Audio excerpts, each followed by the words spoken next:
All right, well, welcome back to another coaching module, and here we go. So I could have titled this module any number of things, but I just decided to title it Get Out of the Building. I could have also called it The Power of Leaving Church, or I could have titled it The Leaders Have Left the Building, something like that. So what we're going to talk about today is a simple practice that is going to help you bond with your students more so than you ever could if you just stayed inside the church facility or the church building. And this is especially important to you if you're leading a small group of students. Because let's face it, it can be really hard to earn the trust of students, to really have good quality time with them if you're just with them one day a week in the normal youth context. So for example, if you're just hanging out with your group of students on a Wednesday night, for example, it might take you a really, really long amount of time to build up friendship, build up trust, to earn that place in their life to where you can really have some depth and really have some meaningful conversation.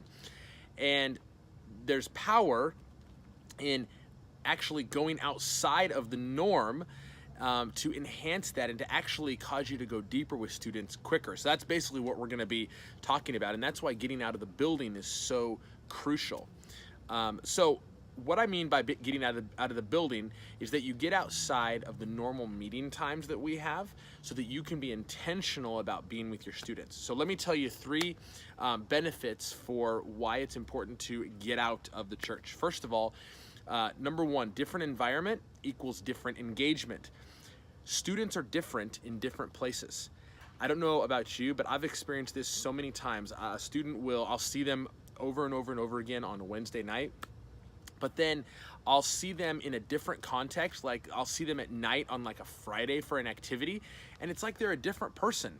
I'll see them off campus and it's like they're a whole different person. And I really do think that sometimes just a different environment brings out a different level of a student's personality, and then you're able to engage with them in a completely different way. So that's one benefit. Second benefit is this: different intention leads to greater connection.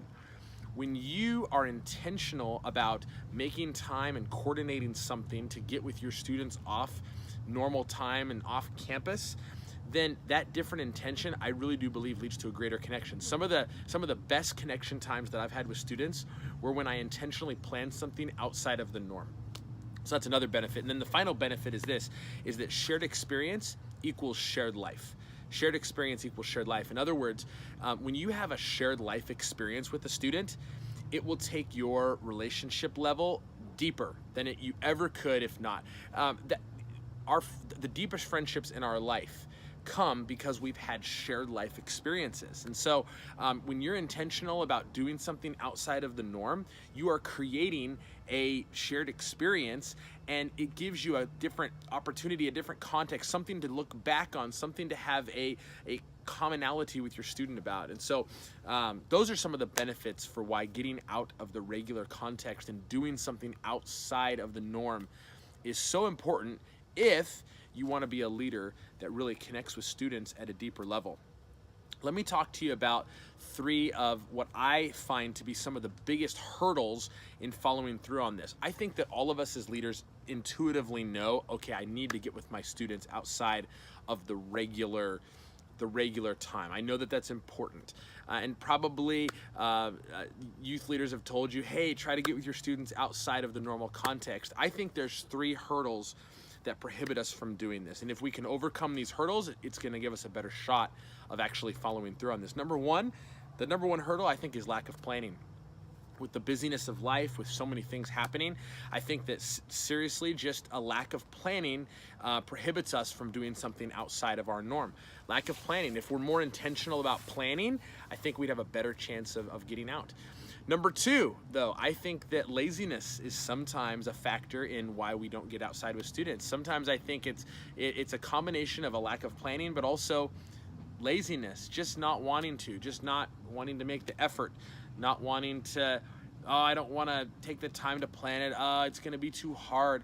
I think that laziness sometimes is the biggest killer when it comes to that. But number three, I think one of the hindrances to doing this is the failure to realize the power of what will happen when you actually get off of campus with your students and outside of the normal time. We fail to realize the power that that has. And so I think this, for those of you who are and have been in the past intentional about taking your students and getting them off campus, I think that you understand the power of that.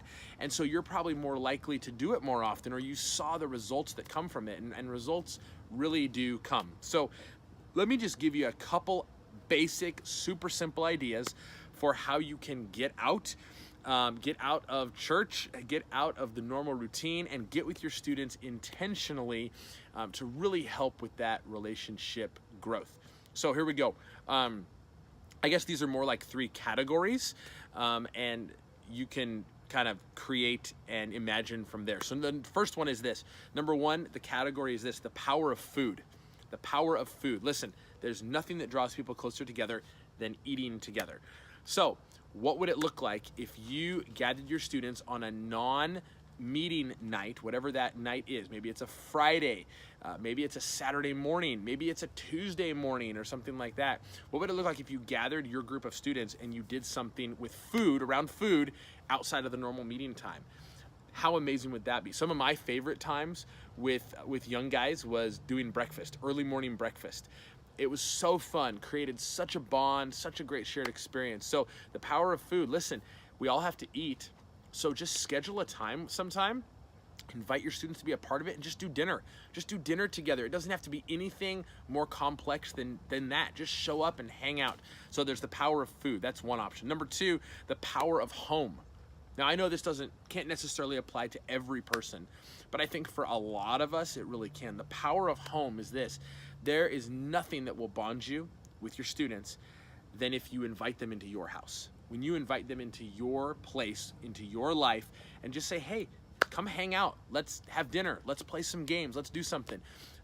So what would it look like if you set up a time, a Friday or Saturday, and you just invited your students over to your house? What would that look like? You could do anything. You don't even have to do anything complicated. You could even watch a movie. It doesn't matter. But that power of home, when a student comes into your atmosphere, your place, it's like you're inviting them into your life in a deeper way, and it's going to do all the things that we've talked about so far in this short time that we have together. It's going to deepen that relationship. Finally, the final category would be this: the power of service. And that is when you get with your students and you're intentional about going and serving somewhere. It doesn't even have to be that complicated. It could be as simple as serving at like a food bank. It could be as simple as doing just some basic outreach. Maybe you go to a store and you say, hey, listen, we're gonna buy $100 worth of toys for a family in need, and you're gonna be a part of helping pick out all this stuff. Let's do it together. Something that has to do with service always bonds your group.